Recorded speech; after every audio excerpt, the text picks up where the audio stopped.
Democracy versus Dictatorship.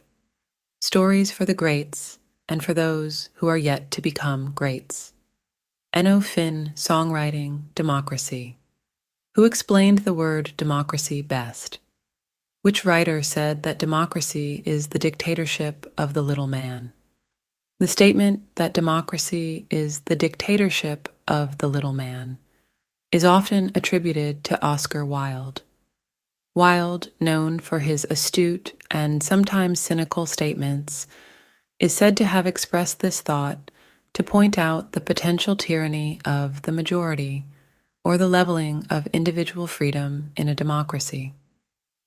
This perspective reflects the idea that in a democracy, mass rule by the average citizen can be problematic if it limits the rights and freedoms of the individual.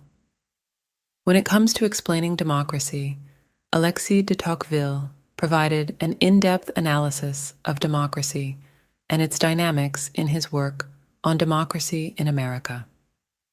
Tocqueville praised democracy for its ability to promote freedom and equality, but was also critical of the tyranny of the majority.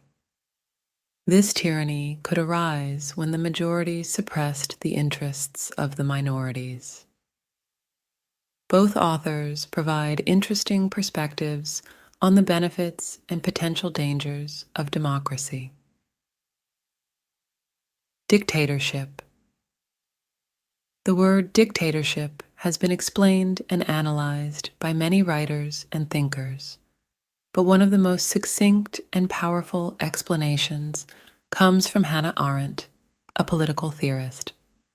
In her work, Elements and Origins of Totalitarianism, she describes dictatorship and totalitarianism as a form of rule based not only on physical oppression, but also on ideological control.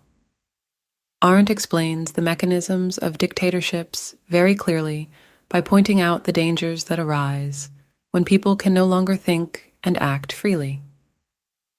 George Orwell also impressively described how a dictatorship works in his novel, 1984. Orwell shows the extreme control of the state over people's lives and thoughts and the manipulation of the truth. Both authors have made a great contribution to the understanding of dictatorships. Enno Finn Songwriting at gmail.com. Enno Finn Songwriting.